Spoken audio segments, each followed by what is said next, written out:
FreakyTable is brought to you by Nikki Hits Beauty Studio, Bana Musadi, Douala, and Jungle Hawk, Boya.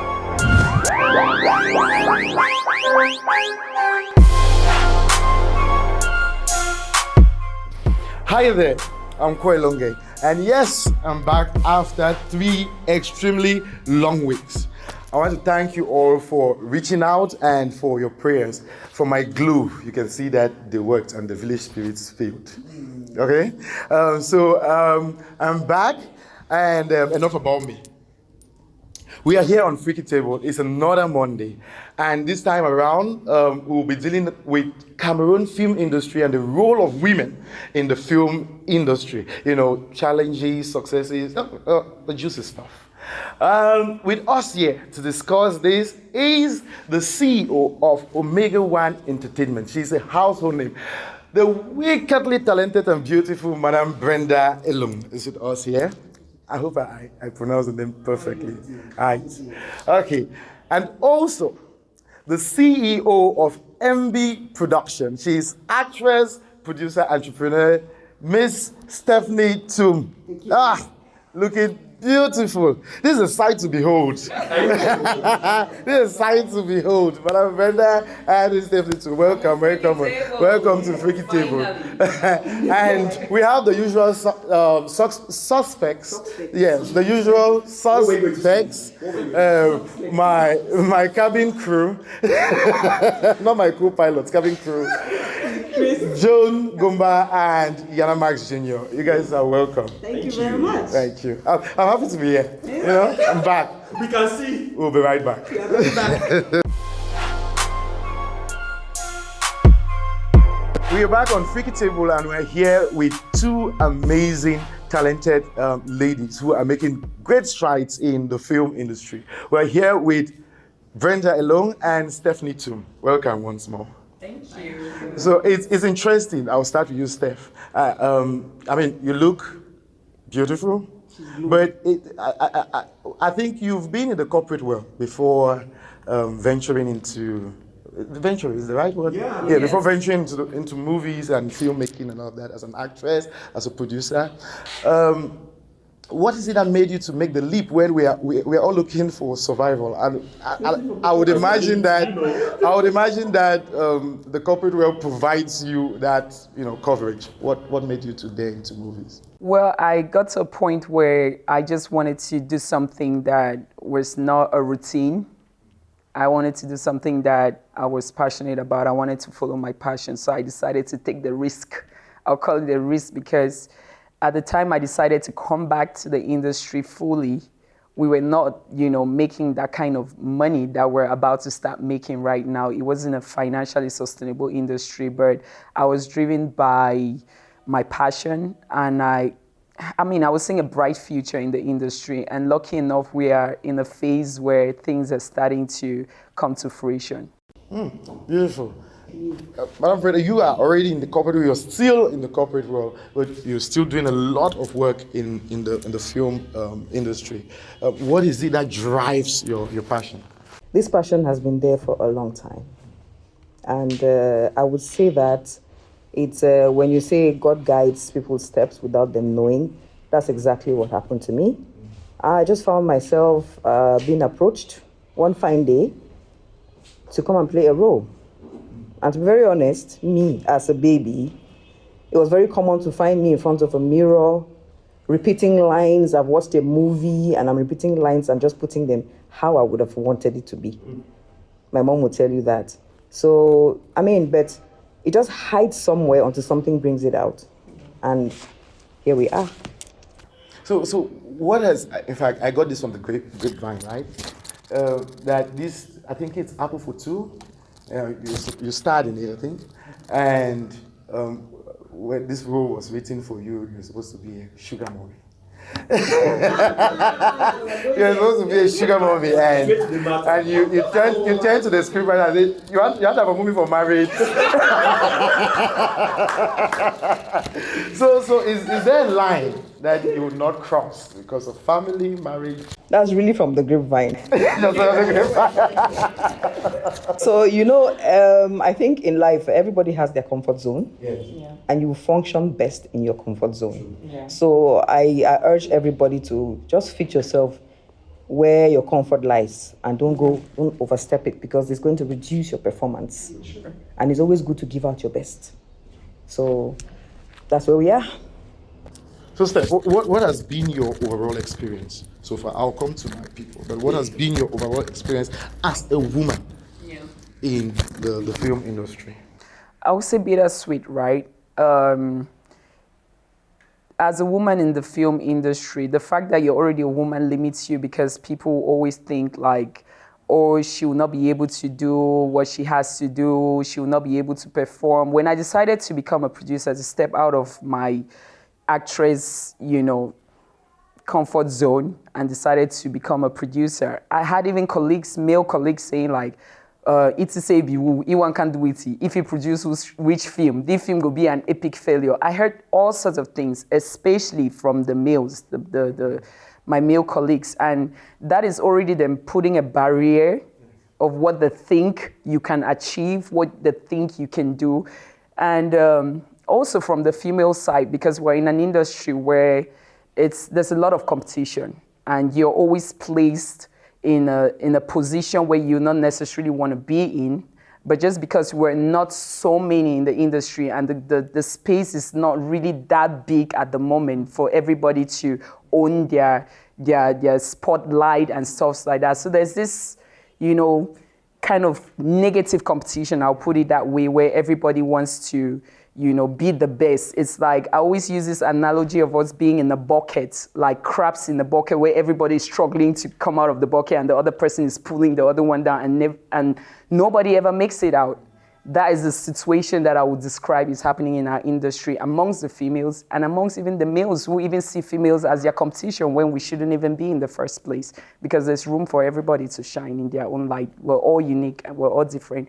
We have different things to offer, so. And Brenda, is that an experience you shared? I would say that my own experience is a bit different. I don't want to say maybe because of my age and all of that you find some kind of competition, or maybe males looking at you. Huh? Guess. You'll be shocked. She doesn't look her age at all. She looks 32 to me. So, or maybe it happens but behind my back.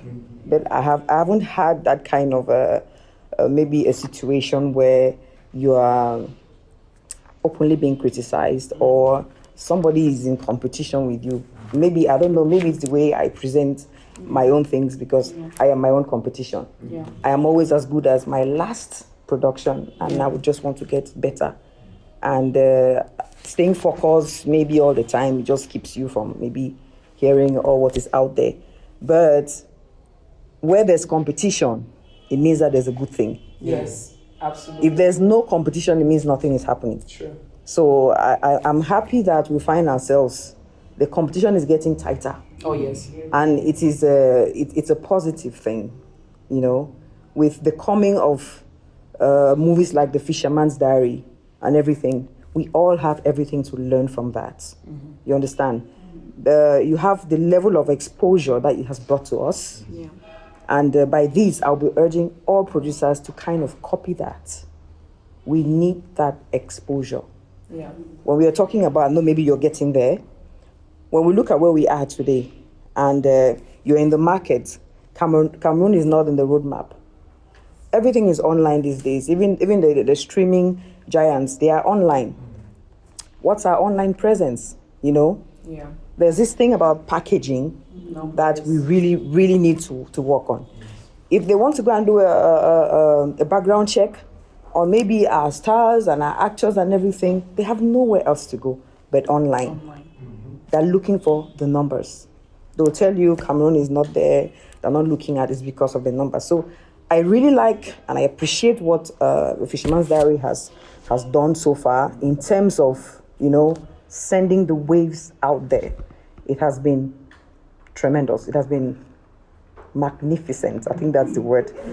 Because you don't go anywhere now and you talk about Fisherman's Diary. I mean, it's our pride. You don't go and talk about Fisherman's Diary and nobody knows about it, even the Francophones.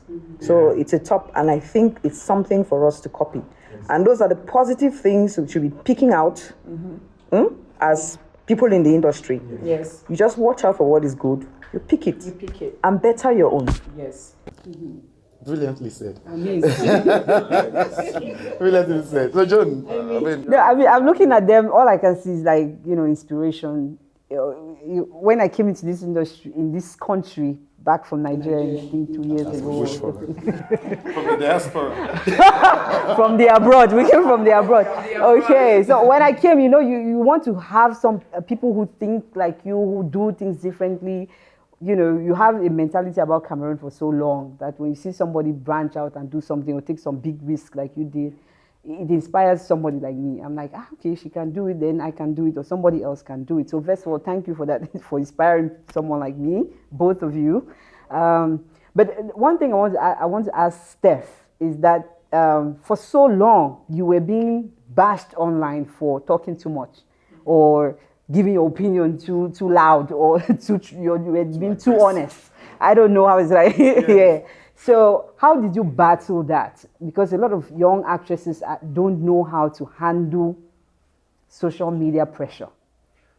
Well, John, that's a really good question, because when I came into the industry, when I came back to the industry fully, I came with this mentality of the corporate world where if you see something that is not working, you say it, because it's like you have that responsibility of fixing things and making things work. And I'm a straight shooter. It works to my advantage and my disadvantage sometimes. I understand it. Not everybody can handle certain truths or certain things, But at the end of the day, I realized that I'm in the entertainment industry where we need to be, we need to have this, I'm trying to be politically correct, right? We need to have this charming hypocrisy of always trying to kiss people's ass and say things in a certain way, not call people's names, and just, do things in a way that is pleasing to people. That is how this industry works. I didn't get that, but now I get it. Even though I get it, but I also realize, it's very political, I also realize that the fact that I don't necessarily need to, put my opinion out there on social media, because social media, it's for every Jack and Jill to come and have an opinion on what you say, or say whatever they want to say, even if they know what you're saying is right, but because sometimes they belong to certain groups and stuff like that, they need to come and fight and bash each other. It doesn't mean that I don't say what I think, or I will not, reach out to you if you step on my wrong toe. I'll call you straight up then. I'll meet you and have... I've seen you go head to head. Yeah, I will meet you and I'll have a conversation with you, a very civil conversation with you, and tell you, no, very civil. Yes, a very civil conversation with you, and express how I feel about the situation and make sure that we understand each other without necessarily taking it to the public. And there have been situations where I could actually take certain things out there, but I had to weigh both options and make a conscious decision, like, this is not worth it at this time. So my part has been very transformative in this industry. From the beginning to now, I've been work in progress. I've actually evolved a lot. I've transformed that narrative about me to something much more better, to something that people are watching out for, to something that people are looking out for. I'm work in progress. I'm still working. I still have my flaws, but hey, it is what it is. I own it, and I take accountability for everything. You are a work in progress with flaws. So. What's wrong with this man? What's wrong with you? What do you have to see for yourself? What's the lesson we have to learn here? What can we learn? What can we learn from this? from yeah, but okay. I'm going to start with you before I go to Madam Brenda. I mean, you're from corporate, and corporate is always very stable, high paying jobs, and the industry you're coming from. And now in the movie industry, being a woman who has kids to take care of, who has challenges as an actor, as a producer, how do you balance all of that up? And also, has there ever been a time where you felt like, okay, no, I cannot do this anymore. I should go back to what's stable and assuring than taking risk and being adventurous in an industry which doesn't guarantee you fast plowback on profits. Did you ever have that moment? Yes, but at the end of the day, as they say, if you don't take a risk, if you don't jump, you never know if you can fly, right? So when I decided to come back, I already knew that this thing is not a thing that would just wake up like the next day and I'll be living that superstar life. I'll be making all of that money. And I knew I had to put in the work. I knew there'd be people before me who had put in the work and were still putting in the work. I knew it was a journey that I had to take, and it will have its ups and downs. So I already had that in mind before setting myself out to do all of the things that I'm doing. But at the same time, like you mentioned, I have kids. I have 2 sons. I'm a single parent. I'm their mother, I'm their father. I need to make sure that they have a roof over their head, they have food to eat. You know, I can cater for them and give them the best that I can give as a parent to them. So while I decided to get into the movie industry and start producing films and doing all of that, I also decided to start businesses that I was doing behind the scenes, and my now business, Embi Glow, which I just launched recently. Because at the end of the day, this industry, like you said, is not guaranteed. You can make a movie today and the movie sells after 2 years, 5 years. Look at A Man for the Weekend, for example, the big win that is having right now. So you never know when the breakthrough is going to come. You need to have a side hustle, not only to pay your bills, but not to sell yourself short. Because there's a lot of vices in the industry that you can find yourself in certain situations because you're desperate. So to stay afloat, you need to have a side hustle. And that is how I strategize to like put out everything that I plan to do for myself. And thank God everything is working out one step at a time. You're living like a superstar. Well, I'm getting there. You look like a superstar. I get this. I know. I mean, you are there, you're not getting there. Yeah. Okay, I'll take it. Let me piggyback on because you mentioned A Man for the Weekend and the big news. Yeah. And this is largely thanks to Omega One, the distribution deal, the broke with Netflix. So, and we have 2 movies. Brenda is known to make these moves, you know. Yeah. She had Apple for 2 and Samba. on African Magic, big moves. Yeah. But I want to really know why A Man for the Weekend and Broken. I mean, these are good movies. I've watched The Man for the Weekend, but why and how did we get there? The why, I would say, Omega One Entertainment Distribution.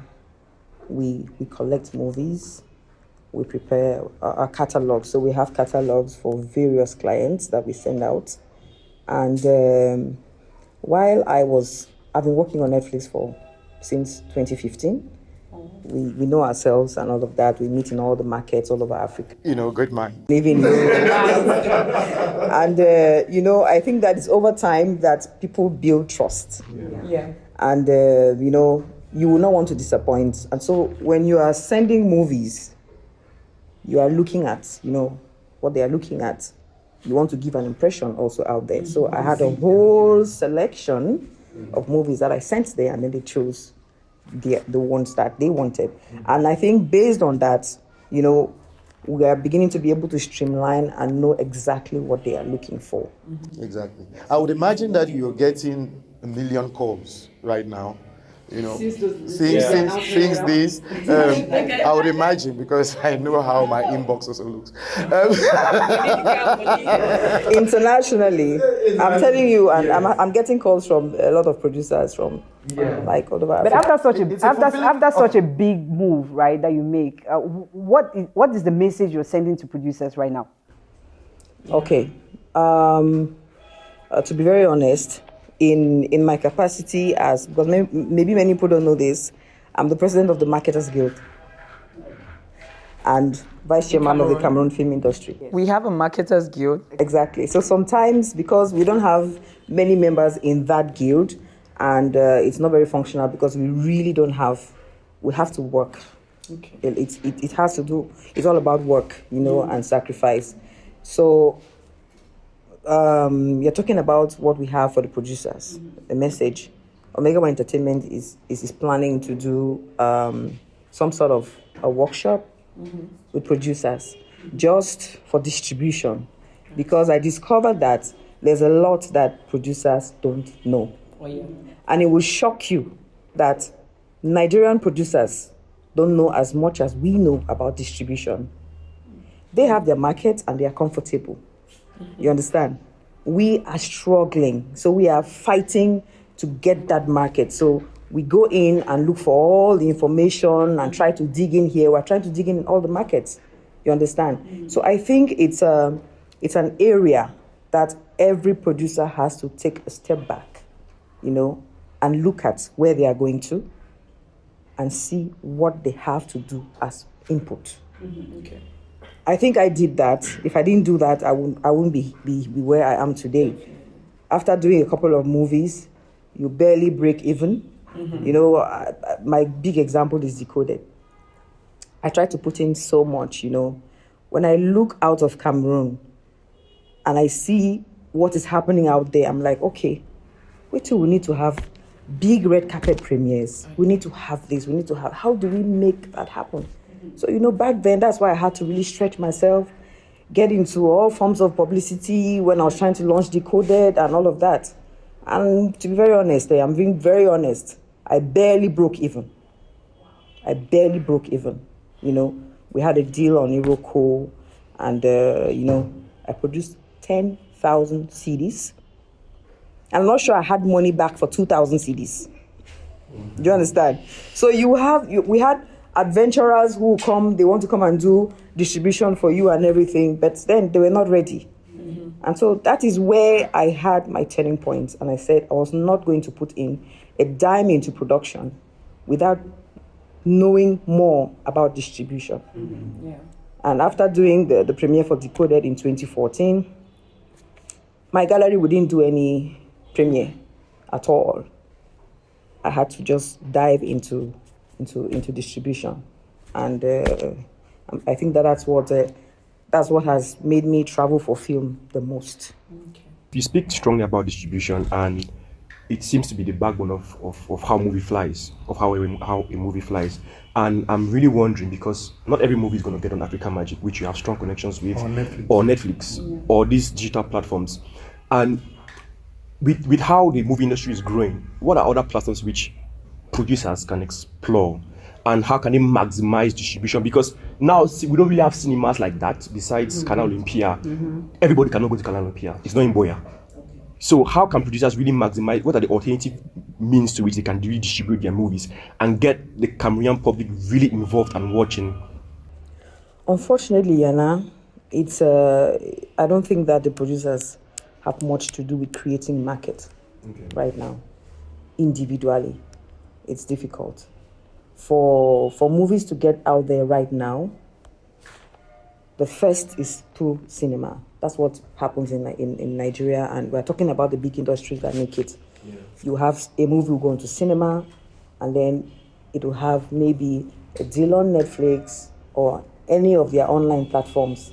Mm-hmm. But what we realize happens, like the Irokos and all, when they want to scout for movies, they're looking for movies that have their faces. That's Nigerian faces. Mm-hmm. You understand? So it is a responsibility, it's a Cameroonian responsibility to be able to create a niche for ourselves, a market niche for ourselves. And that is a responsibility I will throw to the economic operators of Cameroon. And there's no way they can get convinced without us doing our own input. Yeah. And I think that we are in the roadmap right now. Getting them to believe in us, getting the right people to sell out these ideas, to bring out, to get them to know that there's a lot of money in film.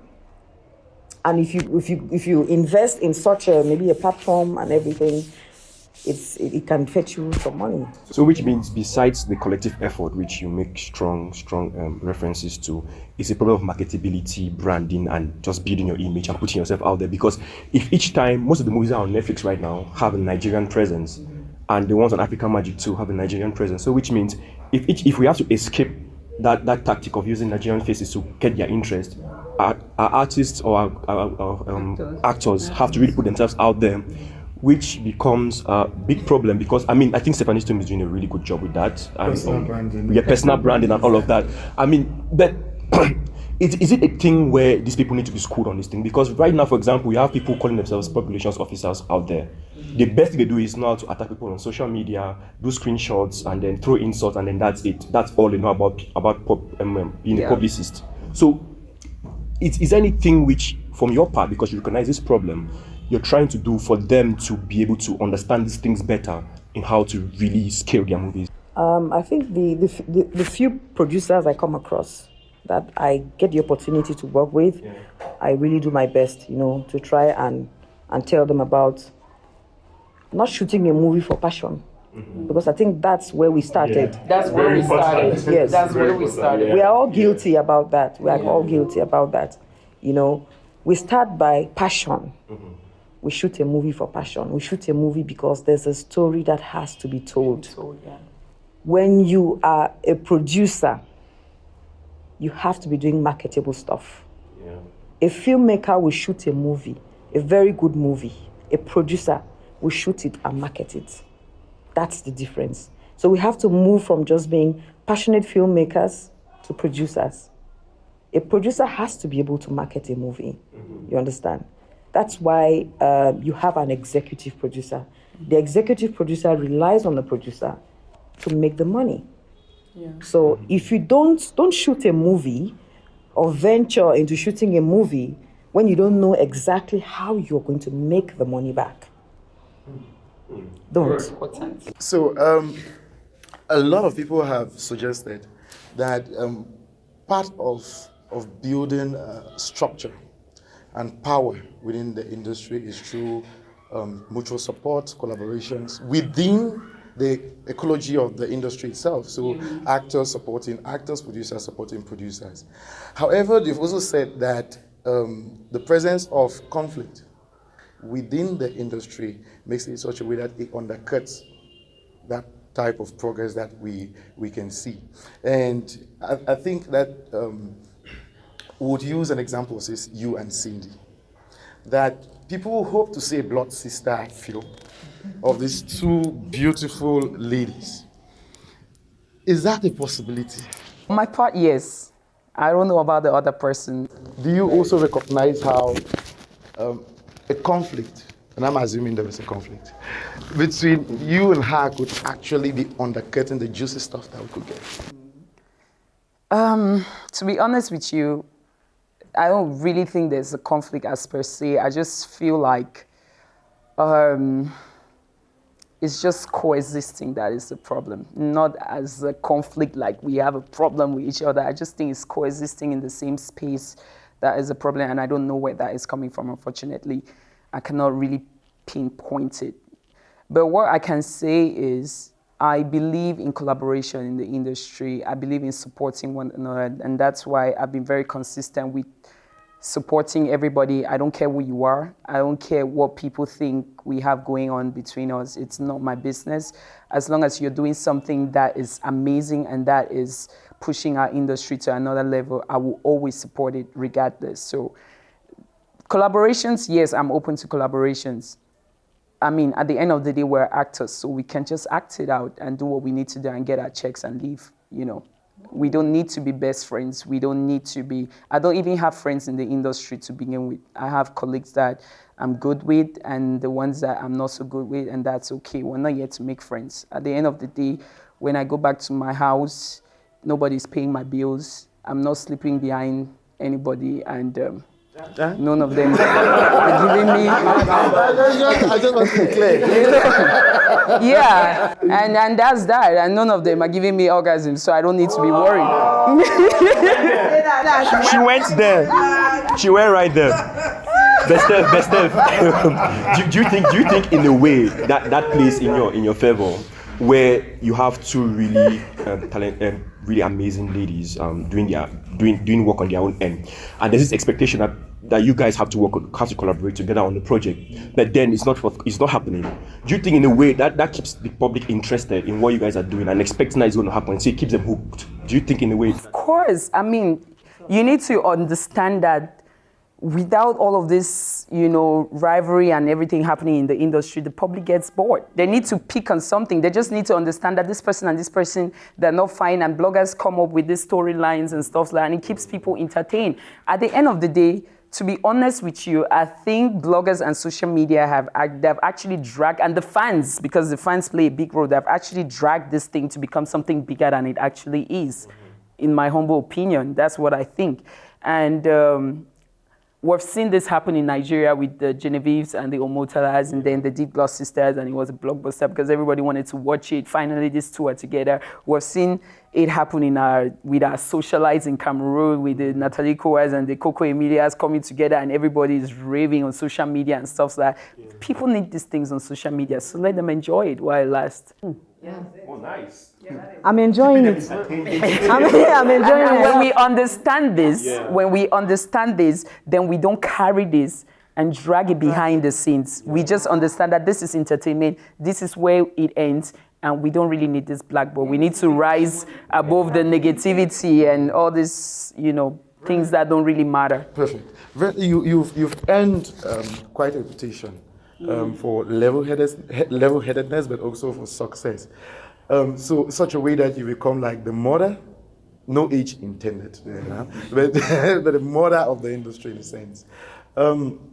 However, we've heard repeatedly, at least through rumor and gossip, and I'm not saying you should comment on rumor and gossip, that cases of harassment of female filmmakers.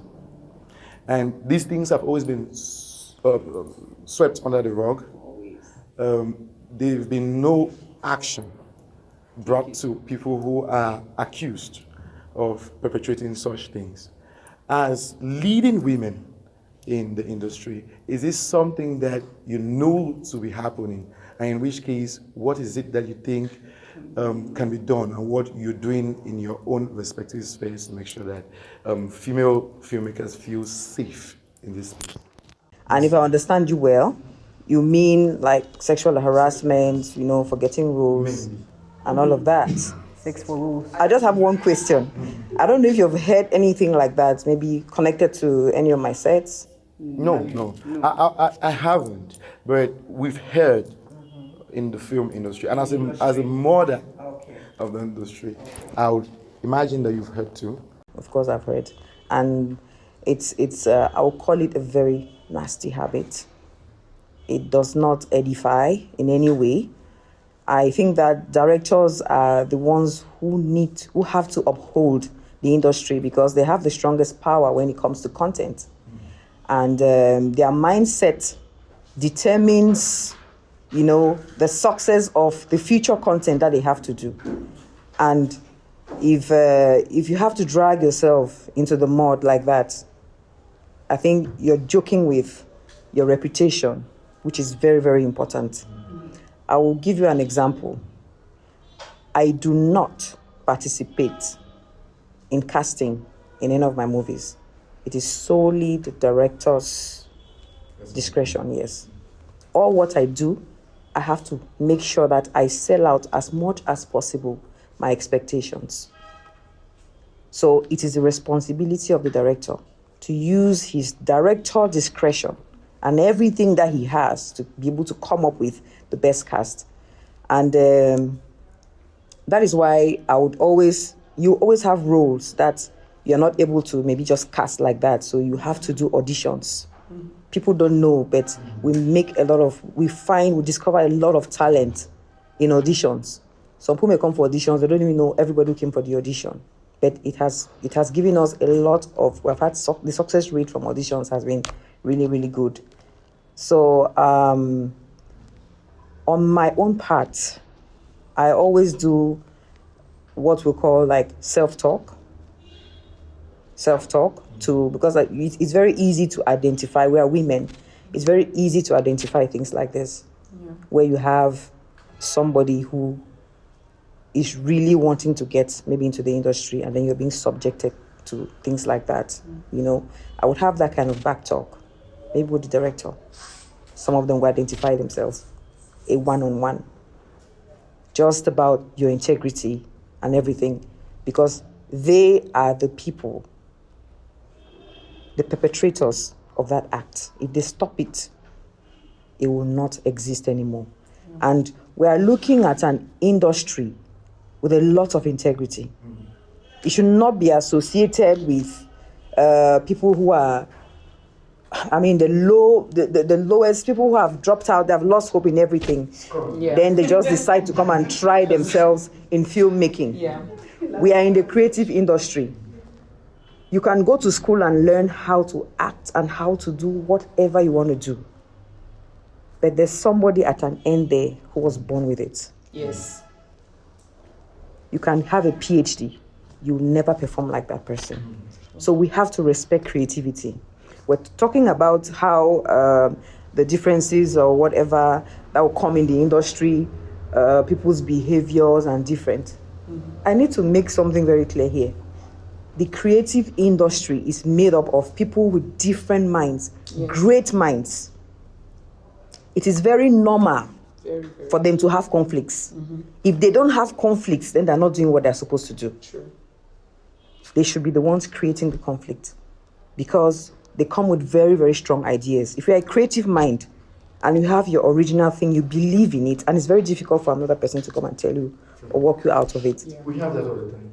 So we are dealing with strong minds. And so we should expect all that controversy. But at the end of the day, those same people are very level-headed people at the back. Perhaps a way of walking through this harassment will be females in more technical leadership positions, like directors. That will be one of the solutions. Another solution will be just get a side hustle, get something that you're doing that will actually not put you in a position where you feel desperate. Because if a role is for you, that role is for you. If it's not for you, if you have to sell yourself short to get the role, which most times they don't even end up getting the roles, then you're already putting yourself in a situation where you're setting yourself up to be put in that kind of situation, to be harassed sexually. So at the end of the day, I will not only blame these perpetrators. It's not like I'm trying to throw the fault on the victims and stuff like that, but you need some sort of empowerment to put yourself in a position where you know you're talented and you will not sell yourself short. If you know that I'm going in for this audition, I have all what it takes, and I end up not being chosen for this role, I'll go back home and I'll come back the next time until the day that I get that breakthrough. Exactly. So that's it. Elung, I know that we're about to close, but I just needed to ask, what's the future now? Because you have Saving Bango, which is a really amazing film. What next? And that goes for Madam Brenda as well. What next for you? What next? It's me looking at all the films that are, doing amazingly well now, being selected on Netflix, because my eyes are on Netflix. I need to make that money as well. Look that way. Listen, that's the connect. You're sitting right there. I'm looking at you because I've already grasped. I've already gotten some ideas of the directions that we need to start going to. First of all, we don't have the numbers. That is clear. Second, we don't have the faces that will sell on Netflix. That's the second thing. Third, we need to collaborate with the people who already have the numbers and the faces. And then fourth, we need to look at what sells. So I've gone back to the drawing board, and I'm going to come back big time. So when I come back big time, now I'm looking this direction. I'll come to you. I see how she framed me right there. Yes. And just to add to what she said about, the points that you have to pick up as a producer, you need to have a good storyline. Good. An original storyline is a seller for you. Pick a good title. You have a good story, you have a good title. Select your crew. They will give you the quality that is deserved. Don't compromise. Do not compromise. It's better, for me, it's better 2 or 3 producers come together, put their heads together, and come out with something solid. Yeah. And we're going to have better deals. Great. So get the quality. I strongly believe that we can outplay the faces part, coming from the big country and all of that. We are Cameroonians.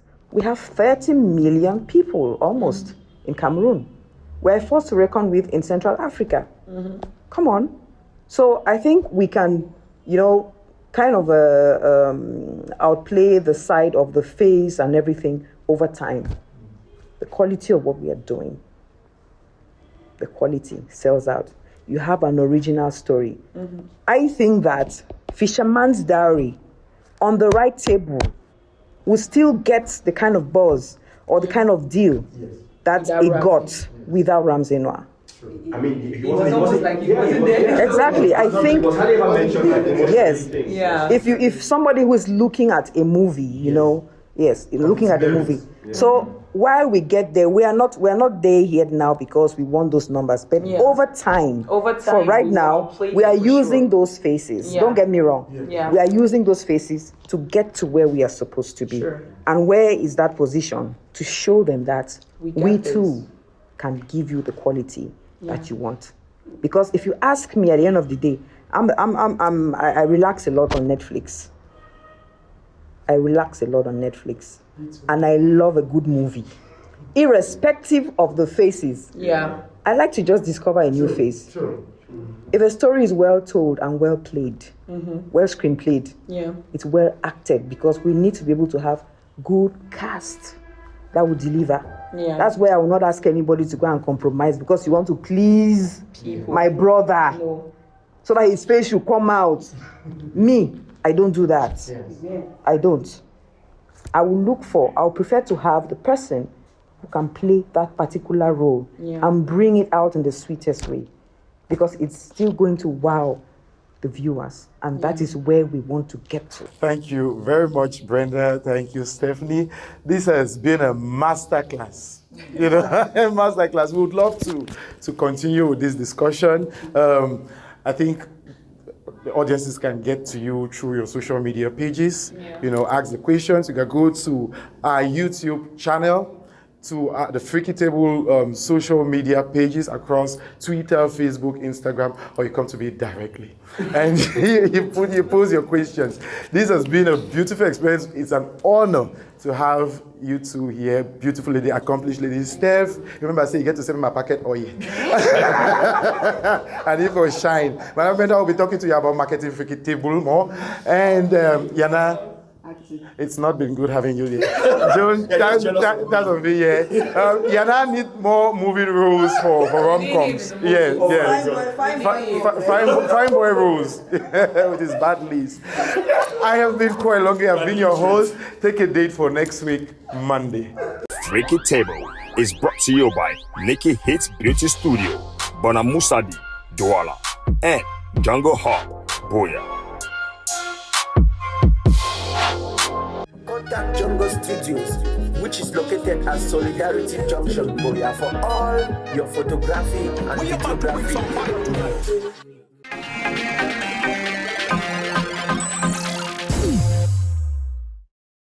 Thanks for watching the dopest TV show right now. And don't forget to subscribe so that you can continue seeing our beautiful faces. Scratch that, my handsome face. Alright guys, and to never miss a thing, follow us on all social media platforms at FreakyTable, Instagram, Facebook, and stay tuned.